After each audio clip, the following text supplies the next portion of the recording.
Friends, അപ്പോൾ ഇന്നത്തെ special എന്ന് പറയുന്നത് പൂരിയാണ്. അപ്പോൾ അതിന് വേണ്ട ഇൻഗ്രീഡിയൻസ് എന്തൊക്കെയാണെന്ന് നമുക്ക് നോക്കാം. അതിനുവേണ്ടി ഞാൻ ഒരു 3/4 കിലോയോളം ഗോതമ്പ് മാവ് എടുത്ത് വെച്ചിട്ടുണ്ട്. അതിനുശേഷം 1 കപ്പ് വെള്ളം എടുത്ത് വെച്ചിട്ടുണ്ട്. പിന്നെ അതിന് ആവശ്യമായ ഉപ്പ്, പിന്നെ സോഡാപ്പൊടി, പിന്നെ ഒരു മുട്ടയും. ഇനി നമുക്ക് നമ്മുടെ മാവൊന്ന് കുഴച്ചെടുത്തേക്കാം. കുറച്ച് ടൈം എടുത്ത് തന്നെ കുഴക്കണം കേട്ടോ, എന്തെങ്കിലും അതിൻ്റെ ആ ഒരു ടേസ്റ്റ് നമുക്ക് കിട്ടത്തുള്ളൂ. നമ്മളെ മാവിന് എത്രത്തോളം നല്ല രീതിക്ക് സോഫ്റ്റായിട്ട് കുഴയ്ക്കുന്നോ അത്രത്തോളം ടേസ്റ്റ് നമുക്ക് പൂരിക്ക് കിട്ടുന്നതായിരിക്കും. കുക്കിങ്ങിന് ഞാനിവിടെ ആഞ്ചലീനയും കൂടെ നിർത്തിയിട്ടുണ്ട് കേട്ടോ.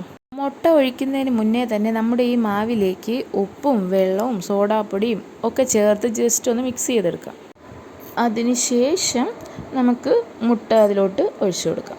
ഇനി മൊത്തത്തിൽ നന്നായിട്ടൊന്ന് കുഴച്ചെടുക്കാം.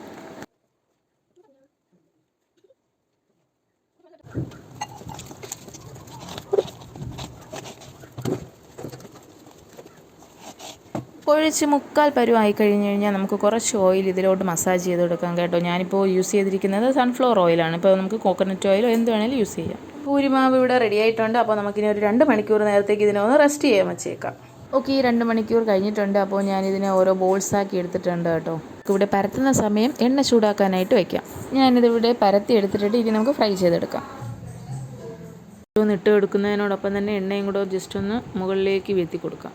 അപ്പോൾ നല്ല രീതിക്ക് പൊള്ളി കിട്ടും. വീഡിയോയും കൂടെ എടുക്കുന്നത് കൊണ്ട് തന്നെ പൂരി ഉണ്ടാക്കുന്ന കാര്യത്തിൽ ലാഗ് വരാതിരിക്കാൻ വേണ്ടിയിട്ടാണ് ഞാനിവിടെ ആഞ്ചലീനയും കൂടെ നിർത്തിയിട്ടുള്ളത് കേട്ടോ.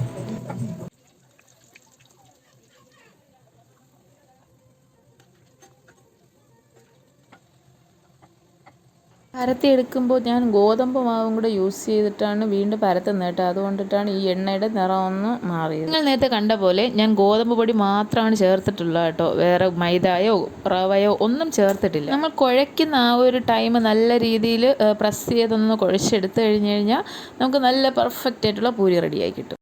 അപ്പോൾ നമുക്കിനി എല്ലാം ഒന്ന് വേഗത്തിൽ ഫ്രൈ ചെയ്തെടുക്കാം.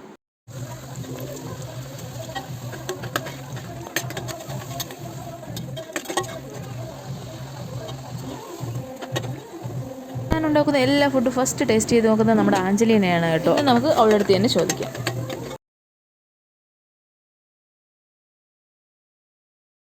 പൂരിക്ക് ഞാൻ കിഴങ്ങ് കറി ഉണ്ടാക്കിയിട്ടുണ്ട് കേട്ടോ. അതെന്തായാലും മറ്റൊരു വീഡിയോയിൽ ഞാൻ ഇടുന്നതായിരിക്കും. എന്തായാലും നമ്മുടെ ആഞ്ചലീനയ്ക്ക് നല്ല രീതിക്ക് ഇഷ്ടപ്പെട്ടിട്ടുണ്ട്. ഇതുവരെ പൂരി ഉണ്ടാക്കാൻ ശ്രമിച്ചവരും ഇതുവരെ ശരിയായി കിട്ടിയിട്ടില്ലാത്തവരും ഇത് ജസ്റ്റ് ഒന്ന്